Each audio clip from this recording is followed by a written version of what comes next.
अस्सलाम वालेकुम नाज़रीन। हुबली ईदगाह मैदान आजकल काफ़ी सुर्खियों में। कहीं कुछ अफराद गहरे गम और गुस्से में हैं, तो वहीं कुछ अफराद कुव्वत के नशे में धुत खुशियाँ मना रहे हैं। हुबली का ये ईदगाह मैदान काफ़ी अहमियत का हामिल है। अगर इसकी तारीख पर रोशनी डाली जाए तो इसकी तारीख के पन्ने खून से अटे हुए मिलते हैं। इसे जनूबी हिंदुस्तान का अयोध्या भी कहा गया है। सबसे अहम बात यह है कि खुसूसी तौर पर रियासत कर्नाटक में और उमूमी तौर पर पूरे जनूबी हिंदुस्तान में बीजेपी का जो उरूज है वो इसी ईदगाह मैदान से वाबस्ता है। वो क्यों हुआ और कैसे हुआ, इसकी एक लंबी चौड़ी दास्तान है कि किस तरह फिरका परस्तों की गंदी नज़रों ने इस मुकद्दस जगह को अपनी गंदी सियासत के लिए इस्तेमाल किया है। कई सालों तक हुबली ईदगाह मैदान का मामला पुरसुकून रहा, लेकिन अब ऐसा लगता है कि कहीं ना कहीं फिरका परस्त और मुल्क दुश्मन अनासिर फिर से ईदगाह मैदान को लेकर फ़ाल हो चुके हैं। इस सिलसिले में हमारे नुमाइंदे आसिफ बंकापुर ने अंजुमन इस्लाम के सदर मोहम्मद यूसुफ सोनूर साहब से गुफ्तगू की। इन्होंने हुबली ईदगाह मैदान की तारीख पर रोशनी डाली है। हमें लगता है कि हमें इससे सबक लेना है।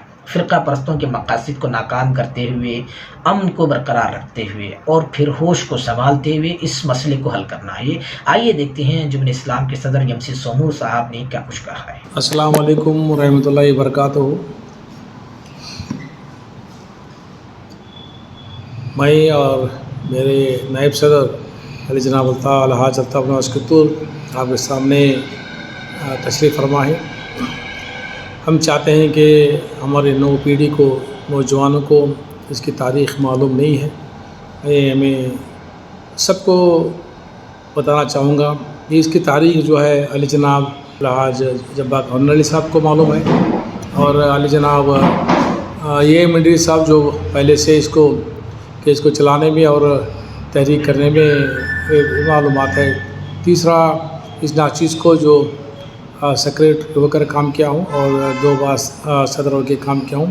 ईदगाह के फ़ैसले में भी मैं ही 2010 जनवरी के महीने में ईदगाह फैसला आया। मैं थोड़ा आपको कई लोगों को मालूम नहीं है, कई सवालात नौजवान फ़ोन पे कर रहे हैं, फिर उसको सेव करके वीडियो करके वापस रिले कर रहे हैं। मैं चाहूँगा कि थोड़ा इसकी तारीख़ बताई जाए। 1921 में हमारे उस वक्त सदर मरहूम सरदार महमूद खान ने एक अर्ज़ा दिया म्यूनसिपल ब्यूरो को कि ईदगाह मैदान के लिए नमाज ईद अज़हा और ईद फ़ितर की नमाज के लिए जगह दी जाए। तो रेज़ोल्यूशन होता है, कमेटी में पास होता है। तो ₹1 लीज़ पर 999 साल इस कॉरपोरेशन ज़मीन को अंजुमन इस्लाम हुबली को 999 साल ₹1 भाड़े पर रेंट पर दिया जाता है। उस दिन से लेकर 1964 तक भी कोई दिक्कतें पेश नहीं। उस वक्त मरहूम FH मोहसिन साहब MLA हुबली सिटी, उन्होंने एक अर्ज़ा पेश किया कॉरपोरेशन में या DC ऑफिस में, और कन्वर्शन ऑफ लैंड लेकर वहाँ पर एक कमर्शियल कॉम्प्लेक्स थोड़ा बनाकर और वहाँ पर एक स्कूल तामीर करना चाहते थे। उस कमर्शियल कॉम्प्लेक्स की आमदनी लेकर तालीम के लिए, जो हमारे माइनॉरिटीज़ मुस्लिम बच्चे को फ्री तालीम का एहतमाम करने के लिए उन्होंने गवर्नमेंट ऑफ कर्नाटका से कन्वर्शन ऑफ लैंड लेकर ऑर्डर लेकर काम शुरू किया। उसके बाद तनाज़ा शुरू होता है 1968 और 70 में, जबकि 6 दुकानें बन चुके थे। एक PIL फाइल होता है, बसरा शटर और उनके नवत पर 6 आदमी मिलकर PIL फाइल होता है कि उस जगह में 2 वक्त नमाज़ पढ़ने दिया जाए। देने के बाद जो बाकी दिन में वहाँ पर राजे बक्सार का जो दरगाह शरीफ है उसको उन्होंने चांगदेव महाराज की यात्रा करने के लिए उन्होंने उस ज़मीन को इस्तेमाल करने के लिए उन्होंने एक PIL दाखिल किया। मगर हमारा एक PIL था कि जो कमर्शियल कॉम्प्लेक्स किया गया है उसको बरकरार रखा जाए। दोनों PIL चलते रहे। डिस्ट्रिक्ट कोर्ट में दोनों PIL यानी चांगदेव महाराज का यात्रा करने और हमारा जो कमर्शियल कॉम्प्लेक्स है उसको डिमोलिशन करने का भी आर्डर होता है। हमारा PIL भी रद्द होता है और उनका भी PIL था जो वहाँ पर चांगदेव महाराज का यात्रा करने के लिए मांगा था, वो भी रद्द होता है। इसका मतलब हुआ कि जो रद्द हुआ है वो रद्द ही हुआ है। हाई कोर्ट में से सेम पिटिशन को दोनों PIL फाइल होता है वहाँ पर भी ऑब्जर्वेशन होता है कि टिल नाउ 9 साल जो लीज है इन अकॉर्डेंस चल रहा है, टिल डेट चल रहा है। इसलिए जो PIL जो बसवराज शटर ने और साथियों ने किया था उसको भी रद्द कर दिया और हमारा जो कमर्शियल कॉम्प्लेक्स था उसको भी निकालने का हुक्म दे दिया। उसके बाद PIL LCL SLP जो है फिर सुप्रीम कोर्ट में दोनों फरीक पेश करते हैं। एक हम लोग भी किया कि commercial complex according to law हमने कन्वर्ट करके उसको कमर्शियल बना है, हमको उसको कंटिन्यू करने का अधिकार दिया जाए। इन्होंने भी अपना PLC SLP जो वहाँ पर पेश करता है सुप्रीम कोर्ट में, वही अपील होती है कि चांगदेव महाराज यात्रा और कई काम करने के लिए वहाँ पर हमारा हिंदू भाई को दिया जाए। सुप्रीम कोर्ट अपने वर्डिक्ट में कहता है कि जो हाई कोर्ट ने डिसाइड किया है उसको अपहोल्ड करता है, तो दोनों SLP रिजेक्ट होते हैं, डिसमिस होते हैं। डिसमिस मीन्स इससे पूरा साबित हुआ कि चांगदेव महाराज का यात्रा करने के लिए या कोई भी अदर एक्टिविटीज़ करने के लिए डिस्ट्रिक्ट कोर्ट भी रेडी नहीं है, हाई कोर्ट भी रेडी नहीं है, सुप्रीम कोर्ट भी रेडी नहीं है। तो आज ये नया शोर शराबा हमारे गणपति बिठाने का जो चला है, आपको ये जानकारी मैं इसलिए दी कि पहले भी पिटीशन था उसको रद्द किया गया है। तो जैसे हमको मालूम हुआ, हमने हमारे अंजुमन के पूरे अहदेदार, हमारे ऑफिस बरस मैं हो, हमारे नायब सर साहब, सेक्रेटरी बशीर अडूर साहब, देवगिरी साहब और हमारे खजांची दादा यात खैरत साहब, पठान साहब, कई चंद लोगों ने कॉर्पोरेशन कमिश्नर से जाकर मुलाकात की। हमने बोला कि इसका ऐसा हिस्ट्री है। उन्होंने कहा कि मैं भी पूरा फाइल को पढ़ा हूँ, मैं कानून के दायरे में काम करता हूँ, कानून दायरे में छोड़ के नहीं करता हूँ। उन्होंने हमसे वादा किया। फिर हमने सभी ने मिलकर एक दिन के बाद कॉर्पोरेशन कमिश्नर से लेकर पुलिस कमिश्नर तक गए। उन्होंने कहा कि मेरा काम मेंटेनिंग पीस एंड ऑर्डर है, मैं उसको इंशाल्लाह मैं मेंटेन करूँगा, जो भी डिसीजन लेना है कमिश्नर का है, मेरा नहीं है। तो हमने DC साहब पर अपना वक्त लिया। DC साहब पर हम पूरे अंजुमन के पूरे अहदेदार साथी मिलकर गए, यही दरख्वास्त की। उन्होंने भी कहा कि कमिश्नर से मैं बात करूँगा, शहर हुबली में अमन कायम करने की मैं भी कोशिश करूँगा। तो ये मसला ये तय हुआ। फिर मेयर साहब ने 23 को उन्होंने एक आरिजा पेश किया, एक मेमोरेंडम की एक ऑर्डर पेश किया कि एक 5 आदमी की कमेटी बनाएंगे, जिसमें 3 BJP के थे, 2 कांग्रेस के कॉर्पोरेटर्स थे, कि इनको डिसाइड करने के जो रिपोर्ट देंगे, रिपोर्ट लेकर मैं अमल करूँगा और कॉर्पोरेशन कमिश्नर को दूँगा। तो जैसे हमको फ्राइडे के दिन शाम में मिला, हमने उसी को लेकर जाकर फ्राइडे के जुमेरात को शाम में मिला, मैं लेकर फ्राइडे को 23 को मैंने बेंगलुरु जाकर advocate senior advocate Padmanabh Mahale और राजेश महाले से कांटेक्ट किया। उसके बाद उन्होंने एक पिटीशन रेडी करके दे दिया। तो उसी दिन रात में मैंने आकर सुबह 9 बजे हाई कोर्ट जाकर सादी गुडवाला लेकर मैंने पिटीशन को फाइल किया। तो उसी दिन मालूम पड़ा कि 26, 27, 28 3 दिन भी हाई कोर्ट बंद है। फाइल करने के बाद मालूम पड़ा। तो फिर मैंने माले साहब से बात किया, उन्होंने कहा कि नहीं, उसको सादी गुडवाला के लेकर आइए, हम इंशाल्लाह 26 को जो है CJ से एक मेमो फाइल करके इमरजेंसी बोल के हमें रजिस्टर बेंगलुरु को मिलाकर करके, कोर्ट रजिस्टर मिलाकर करके इंशाल्लाह एक वहाँ से वहाँ के फाइल को ट्रांसफ़र ली गई। ये बड़ा दिक्कत का काम था। ये हमारे लिए भी, मेरे लिए भी ये काम बहुत एक तजुर्बाकार काम साबित हुआ। मैंने भी दिल को थाम कर मैंने स्टाचीज़ ने और सादी गुडवाला ने बेंगलुरु के हाई कोर्ट के रजिस्टर से मुलाकात की, एक मेमो दिया गया। फिर इमरजेंट उसको CJ के घर को उसको भेज दिया गया। उन्होंने ऑर्डर किया कि चिनकी ऑनरेबल जस्टिस चिनकी साहब को उन्होंने रिकमेंड किया he will hear the matter. तो उसके दौरान पूरा यहाँ से हुबली से फाइल को मेल करके मंगाया गया, यहाँ का रजिस्टर को राबिता क़याम किया गया। राब्ता क़याम करके यहाँ से हमारे एडवोकेट चौधरी साहब को ऊपर काम पे लगाया गया। उन्होंने पूरी मेहनत करके पूरा फाइल जो है हुबली के दौड़ के हाई कोर्ट से ले पूरा फाइल उन्होंने भेजा। फिर जज ने उसको परमिशन दिया। जज का सुबह 11 बजे उन्होंने सुनवाई रखी। मंगल के सुबह 11 बजे टाइम फिक्स हुआ गया। Special hearing in the chamber of the honourable जज के पास रखा गया। माले साहब, गडोला सामने हमारे ऑफिस के चंद लोगों ने वहाँ पर गए, मैं और पठान साहब भी थे साथ में। जाने के बाद हियरिंग हुआ, 2:30 बजे हियरिंग होने के बाद जज ने कहा कि ठीक है, जो सुप्रीम कोर्ट का ऑर्डर चामराजपेट का जो ईदगाह का केस चल रहा है सुप्रीम कोर्ट में, वो आने के बाद हम लोग डिसाइड करेंगे। अगर वो स्टे मिलता है तो इंशाल्लाह हम लोग स्टे दे देंगे, नहीं मिलता तो कुछ सोचा जाएगा। तो वो ऑर्डर के बाद फिर तुम्हें मेमो फाइल करना पड़ेगा, फिर सीजे पास जाना पड़ेगा, सीजे हमको रिकमेंड करेगा, हम आके ऑर्डर इशू करता हूँ। तो 7 बजे, पौने 7 बजे करीब सुप्रीम कोर्ट का वर्डिक्ट आया, वहाँ पर स्टेटस को मेंटेन ऑर्डर हुआ। फिर हमने हाई कोर्ट के रात का मामला रात का था, हाई कोर्ट के रजिस्ट्रार को बात किया, उन्होंने उनका ईद भी था, फिर सब छोड़कर उन्होंने आया, हमारा सपोर्ट किया। फिर हमने मेमो को फाइल किया, मेमो लेकर फिर सीजे के पास रात को चला गया।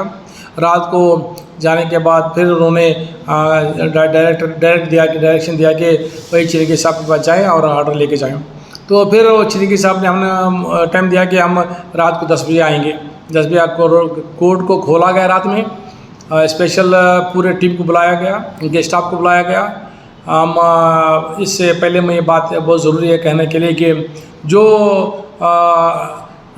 हमारे जो रजिस्ट्रार हैं, चाहे बेंगलुरु के ही है या धौड़ के, दोनों ने हमारा पूरा साथ दिया। हम अंजुम की तरफ से उनका शुक्रिया अदा करते हैं। जब 10 बजे रात को आने के बाद, आने से पहले वहाँ पर कॉर्पोरेशन के एक एडवोकेट ने एक अर्जा लेके आया था कि already commissioner of municipal corporation has issued permission letter to the Ganpati बैठाने के लिए परमिशन दिया गया है। जैसे ही वो जज आने के बाद उनको हाथ में दिया गया, हमें भी परेशानी हुई। वो भी जज कहा कि 1 आधा घंटा आप बाहर वेट कीजिए, तो सब लोग बाहर वेट करते रहे। आधा घंटे तक क्या हुआ हमको मालूम नहीं है। फिर आधे घंटे के बाद 11:30 के करीब उन्होंने ऐलान किया कि already commissioner has given the permission for installation of Ganpati in ईदगाह मैदान, पार्ट ऑफ दी 30-35 के एरिया में डाला गया, ओनली फॉर 3 days का उन्होंने ऑडिट किया। हमारा जो मेयर का जो ऑर्डर था, रेजोल्यूशन को क्वाश कर दिया। फिर उन्होंने कहा कि it is property of corporation, let commissioner already has decided. So आपको आपके जो वर्शिप एक्ट है 1991 का या 1947 का जो कानून बोलता है, उसके ख़िलाफ़ आपको आप जो है करना चाहे तो आप जो है आप क्रिमिनल एक FIR कोर्ट में पर्सनल FIR कोर्ट में फाइल कर सकते हैं। तो यही होने के बाद हमें बहुत नाराज़ हुए। दोपहर का मामला अलग था, रात का मामला टोटल एडवर्स आने के बाद हम समझेंगे कि यहाँ पर भी पूरा कंट्रोल जो है टोटल जो है गवर्नमेंट ऑफ कर्नाटका का कंट्रोल हो गया। तो अल्लाह की मर्ज़ी, अल्लाह ही जाने क्या मसले थे, अल्लाह ही जाने। मगर हमने इतना जद्दोजहद किया, साथ ही साथ में हमारे हुबली के पूरे कॉर्पोरेटर्स जो हमारे कॉर्पोरेटर्स जो हैं कांग्रेस के, उन्होंने बहुत कोशिश की। उस हमारे अब्बाया साहब ने पूरी कोशिश की, साथ ही साथ सलीम अहमद और अब्बाया ने दोनों मिलकर बसवराज बम्बई CM के पास टाइम पूछा गया, नहीं दिए। फिर भी ज़बरदस्ती जाने के बाद उन्होंने अलग अल्फाज में कहा कि मेरा नहीं है, आप जो है प्रहलाद जोशी से का काम चल रहा है, मैं इसमें दखल देना नहीं चाहता। तो बताओ कि मेरी एक ख़ास एक राय थी कि हर वक्त अंजुमन इस्लाम हुबली और मूसा मठ के दोनों मिलकर मुतय्यन होकर हम लोग जॉइंट वेंचर यानी पीस हुबली को अमान बसाने के लिए पूरे कम्युनिटी, पूरे मज़हब, हिंदू मुसलमान सिख ईसाई सब के मज़हब के पेशवा मिलकर शहर हुबली के अमन के लिए मूसा मठ से हमारे शेख ताशा अली दरगाह रहमतुल्लाह कि वहाँ तक पैदल यात्रा किया करते थे। फिर पैदल यात्रा दरगाह शरीफ से लेकर मठ तक जाया करते। इतना मेहनत करने के बाद शहर हुबली में बहुत दिनों के बाद अमन कायम हुआ। मेरा एक अब सवाल पैदा है कि मठ जो है एक लिंगायत कम्युनिटी का बड़ा मरकज़ है, गवर्नमेंट भी उनके हुक्म से चलती है, ये हमारा यकीन है। मेरी राय थी क्यों प्रहलाद जोशी ने मूसा मठ स्वामी जी का एहतमाम नहीं किया, क्यों उनके पास नहीं गए? क्या मूसा मठ स्वामी की ये जिम्मेदारी भी थी कि पूरे लीडर को बुलाया जाए, हिंदू मुसलमान सिख किसी लीडर को बुलाया जाए? शहर हुबली अमन है। जो 200 साल में ईदगाह में गणपति या अलग किसी मज़हब को वहाँ पर वर्शिप करने के लिए इजाज़त नहीं दी गई थी, ऐसा आज क्यों दे रहे हो, इसके लिए कोई सवाल नहीं किया। मेरा सवाल आज भी यही है, जगदीश शेट्टर साहब क्यों खामोश बैठे हुए हैं? प्रहलाद जोशी का प्रहलाद साहब, क्या आपको अमन नहीं चाहिए उपरी में? हाँ, कोई मज़हब का हमारा ये नहीं है, तुम्हारा मज़हब तुम्हारे साथ है, हमारा मज़हब हमारे साथ है। 200 साल में पहली मरतबा आपने ज़बरदस्ती यहाँ पर बढ़ाने की कोशिश की है, तो लोगों को मालूम पड़ रहा है। इसमें हमारे कारपोरेटर के साथ में आली जनाब ये मंडी साहब ने बड़ा अपना रोल अदा किया है। सबको मीटिंग बुलाई, बातचीत की, फिर अंजुमन में मीटिंग हुई, कारपोरेटर लेकर मीटिंग हुई, अंजुमन मुतला इकराम से मीटिंग हुई, सब मिलकर इत्यादि इत्तिफाक़ात के साथ इस मसले को हल करने में हम पूरी कोशिश की गई। अभी क़ानूनी कार्रवाई शुरू है। अभी जो रिट पिटिशन है हमारा पेंडिंग है, 4 महीने के बाद इसको 4 हफ्ते के बाद लिया जाएगा। नहीं, हमें परसों जाकर वक्फ बोर्ड ऑफिस को पूरा लोअर कोर्ट से लेकर सुप्रीम कोर्ट के जो हमारे पेपर्स थे, मैंने पूरा एक सेट बनाकर ज़ेरॉक्स सेट करके हमारे CEO साहब से इसको देकर आया हूँ। लीगल ऑफिसर को, CLO को भी उन्होंने बात की, पेपर देख के आया। उन्होंने कहा कि 7 दिन तक, 7 तारीख तक का वेट कीजिए, तो हमें यहाँ के सुपीरियर सीनियर एडवोकेट से मुलाकात करके उनका राय अमल इस पर क्या होता है वो देख के हम लोग बातचीत करेंगे। तो उसके बाद मैंने ज़मीर अहमद को साहब से मुलाकात करने की पूरी कोशिश की, उन्होंने फ़ोन रिसीव नहीं किया। फिर मैंने PA को फ़ोन करके उन्हें भी जो है पूरे पेपर्स, वहाँ पर अंजुमन इस्लाम के पूरे ईदगाह के पेपर्स हमने देखे, क्योंकि उन्होंने कहा था कि तुम्हारे पास डॉक्यूमेंट मेरे पास दो, मैं इंशाल्लाह उसके लिए कोई कोशिश भी करूँगा। तो इसी तरह से मैंने हमारे सलीम अहमद साहब जो प्रेसिडेंट है कांग्रेस के, उनसे भी रब्ता कायम किया। रब्ता कायम करके बताया गया, शॉर्टकट किया, बोला कि ऐसा है। तो उन्होंने भी मुझसे दरख्वास्त की कि आप भी इसमें क्या पल करना चाहते, लीगल के लिए आप हमें मदद कर सकते हैं। लास्ट में मैंने CM इब्राहिम से रब्ता कायम किया। उन्होंने कहा कि मैं जनता दल के ऑफिस में बैठा हूँ, आप आइए। तो मैंने जनता दल के ऑफिस में गया, तो उन्होंने फ़ौरन मुझे अंदर बुलाया कि मैं CM इब्राहिम साहब और हमारे फार्मर CM उनसे मुलाकात की, रब्ता कायम किया। उन्होंने कहा कि मैं पहले ही हमारे बड़े गौड़ा साहब ने बताया था कि आप ये ईदगाह मैदान ये कॉर्पोरेशन सरेंडर करो, तो वापस मैं आपको खरीद करके दे दूँगा, ऐसा बता रहे थे। तो उस वक्त हम तो नहीं थे, इंडस्ट्री साहब, कलेक्टर वगैरह सब लोग थे, हमारे जबरान से बहुत थे, उनका क्या ये था हमको मालूम नहीं है। अदा किया। फिर मैंने दरख्वास्त किया, अगर तुम्हारा कोalition गवर्नमेंट बनता है, कांग्रेस का गवर्नमेंट बनता है, तो कांग्रेस को दरख्वास्त की मैंने सलीम अहमद साहब से, और हमें देवगढ़ा के फार्मर CM से बात भी की। हमारे CM इब्राहिम साहब भी थे। उन्होंने वादा किया कि अगर कोalition गवर्नमेंट बनती है, या मैं CM बनता हूँ या डिप्टी CM बनता हूँ या गवर्नमेंट आती है हमारी BJP छोड़ के, तो इंशाल्लाह हम लोग इसमें मुकम्मल कंप्लीट एक सोल्यूशन करने की हम कोशिश करेंगे। मैं यहाँ पर एक बात वजाहत करूँगा। अभी हमारा जो सिंगल बेंच में हमारा रिट पिटिशन है, उसको हम लोग जो है एडिशनल जो है डॉक्यूमेंट्स वगैरह, इवेंट्स वगैरह रेडी करके उसको एडिशनल अमेंडमेंट रेडी करा के उसमें इंक्लूड करेंगे। थर्ड हाई कोर्ट से हमने शिफ्ट करके जो आज चामराजपेट का जो केस सिंगल बेंच को डाइवर्ट किया गया सुप्रीम कोर्ट से, वहाँ पर लेकर दोनों को मिलाकर चलाने की हम कोशिश करेंगे। वहाँ पर कभी सिब्बल आते हैं, कोई आते देखना पड़ेगा। यहाँ से माले साहब रहेंगे, और भी ज़रूरत पड़ती है तो वक्फ बोर्ड के वकील जो आते हैं हमें सपोर्ट करेंगे। तो इंशाल्लाह हम सब मिलकर एक परमानेंट इसको सोल्व करेंगे। क़यामत तक कोई ऐसी हरकत कॉर्पोरेशन की होती, किसी की हरकत यहाँ पर ना हो, कर्णपति बढ़ाने या किसी मज़हब को, क्योंकि वर्शिप एक्ट कहता है कि एक टाइम अगर वर्शिप मुसलमान को दिया गया है या क्रिश्चियन किसी कोई चीज़ के लिए दिया गया है, वही वर्शिप वहाँ पर होनी चाहिए। उसको चेंज करके देने वालों को उसको क्रिमिनल केस दाखिल किया जा सकता है, उसको 3 साल सजा है और पनिशमेंट भी हो सकता है। ये कहीं भी जो क्रिमिनल केस के बारे में जो हमें कार्रवाई है, हम अभी इंशाल्लाह कानूनी तहरीक चालू है। माले साहब से बातचीत भी की है, पूरा उनको भी पूरा सेट मैंने गुबली के ईदगाह मैदान पूरा सेट दे के आया हूँ। उन्होंने लिस्ट आउट करें कि कौन तारीख को क्या क्या इवेंट्स हुआ, 1921 में क्या हुआ, रेजोल्यूशन क्या हुआ, उसके बाद क्या हुआ, उसके बाद कब स्टार्ट हुआ, सब चीज़ जो है आखिरी तक सुप्रीम कोर्ट का ऑर्डर करके थोड़ा आवाज़ करें। ये सुप्रीम कोर्ट का ऑर्डर जो है कुछ भी नहीं है कि हाई कोर्ट का जो ऑर्डर था उसको अपहोल्ड करते हुए दोनों SLP को खारिज कर दिया, यही है। तो उन्होंने भी कहा कि जो आज भी जो लीज है 999 ईयर्स का 909 साल लीज भी आज भी कंटिन्यू है। It is binded by the corporation, it is binded by the Anjum Islam वली।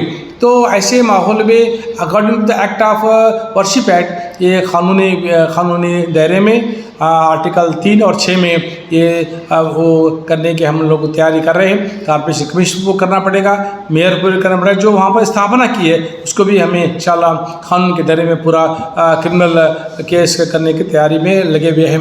उम्मीद करता हूँ इंशाल्लाह हम अमन से रहेंगे। अल्लाह की मसलियत क्या है अल्लाह ही जाने, क्योंकि 200 साल से काम नहीं हुआ तो अब हुआ तो क्या कुछ तो अल्लाह की मसलियत इसमें है, वरना ऐसा काम होता नहीं है। कोई दरगाह कोई नमाज की जगह में कोई आकर गणपति वगैरह नहीं बैठाता, बुत परस्ती होती नहीं है। तो इसलिए अल्लाह की मसलियत अल्लाह और रसूल जाने। फिर भी अल्लाह के फजल से मैं और एक मरतबा जो अमन अमान जो हमारे लोगों ने शबर रुबली में नौजवानों में जोश था, हमें भी जोश था, हमें भी तकलीफ़ हो रही थी, वो भी तकलीफ़ में थे, हम भी रो रहे थे, वो भी रो रहे थे, मगर ये अल्लाह और रसूल जाने। फिर हमने अमन अमान का मुजाहरा किया। ये सबसे बड़ी हार उनको है, वो चाहते थे कि यहाँ पर क्लाश हो, राइट्स हो, झगड़ा फसाद हो, मगर हमारा ईमान हमारा मज़हब अमन का चाहने वाला है। हम अमन से रहेंगे इंशाअल्लाह अज़ीज़। हमें अमन से कानूनी दायरे में हम लोग काम करेंगे। उम्मीद करो, भरोसा रखो अल्लाह उसके रसूल पर। इंशाअल्लाह हम ये जो जंग चली है, जो ला की जंग चली है, जो कानूनी जंग चली है, इंशाअल्लाह हमें हर वक्त मदद करते आया है। आज भी उम्मीद है इंशाअल्लाह वो चमराजपेट के वर्डिक्ट के साथ हमारे वर्डिक्ट में सेम निकलेगा। दोनों मिलकर ये इंशाअल्लाह उम्मीद करते हैं अल्लाह से कि हमारा मसला हल हो जाएगा। जब तक आप अमन से रहें, हमें यहाँ पर भरोसा कीजिए। आपको ये तारीख करनी थी, क्योंकि नौजवानों को मालूम नहीं, वो कह रहे हैं कि हमारी ज़मीन नहीं है, कॉर्पोरेशन ज़मीन है। हाँ, बल्कि उस वक्त 1991 में ये दिया गया था, कंपाउंड डालने के लिए कहा था, उससे कंपाउंड डालना नहीं है। फिर दूसरी बात है कि क्यों खरीदी नहीं किया गया, पहले क्यों नहीं किया गया, वो जो उस वक्त का माहौल क्या हम नहीं जाने, अल्लाह और रसूल जाने। वो पहले के फिर भी उन्होंने जो किया, पहले के उनको गिला शिकवा नहीं करूँगा।